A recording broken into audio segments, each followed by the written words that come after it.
అత్తమ్మా, దేవీమాత పూజ కోసం అన్ని ఏర్పాట్లు చేసేశాను. భజన మండలి వాళ్ళు, పురోహితులు, పసుపు రాసేవాళ్ళు అందరూ వస్తూనే ఉంటారు. చాలా మంచి పని చేసావు విధి. మన వాళ్ళందరూ పద్ధతి గల వాళ్లే. ప్రతి పని సకాలంలో పూర్తి చేస్తారు. అమ్మా, నేను స్వీట్స్కి ఆర్డర్ కూడా ఇచ్చేసాను. చాలా మంచి పని చేసావు బాబు. ఇంటికొచ్చిన వాళ్ళెవరూ నోరు తీపి చేసుకోకుండా వెళ్ళకూడదు, సరేనా? సరే అమ్మా. ఏమండి, ఒక నిమిషం హోల్డ్లో ఉండండి. మీరు ఆర్తి కోసం డైమండ్ నెక్లెస్ ఆర్డర్ ఇచ్చారా? దానికి ఆర్డర్ ఇచ్చేసే వచ్చాను. అది ఆర్తి రాకముందే వచ్చేస్తుంది. నేను ఆర్తికి మాట ఇచ్చాను, తను ముంబై నుంచి రాగానే తన ఒళ్ళంతా బంగారంతో నింపేస్తానని. వదిన కేవలం ఆర్తితో ఫోన్లో మాత్రమే మాట్లాడింది, కానీ సంతోషంతో పిచ్చిదైపోతుంది. ఆర్తి ఇంటికొచ్చాక మహారాణిలా తనని నెత్తిమీద ఎక్కించుకుని ఊరేగిస్తుంది.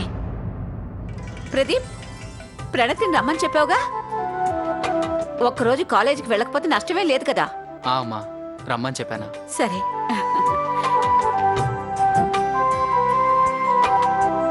నమస్తే గాయత్రి గారు. అరే శోభ గారు, రండి రండి. నమస్తే నమస్తే. శుభాకాంక్షలు గాయత్రి గారు.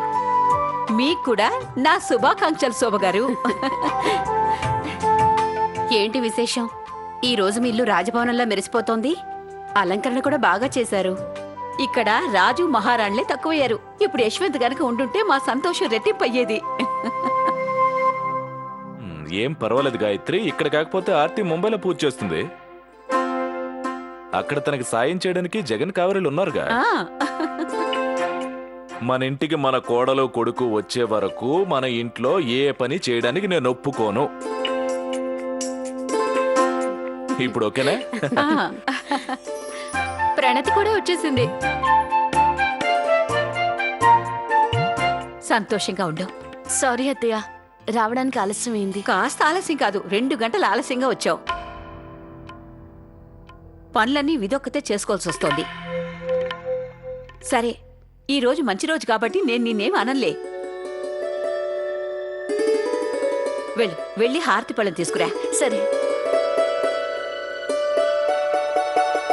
అమ్మగారు, యశ్వంత్ బాబు వచ్చేసారు.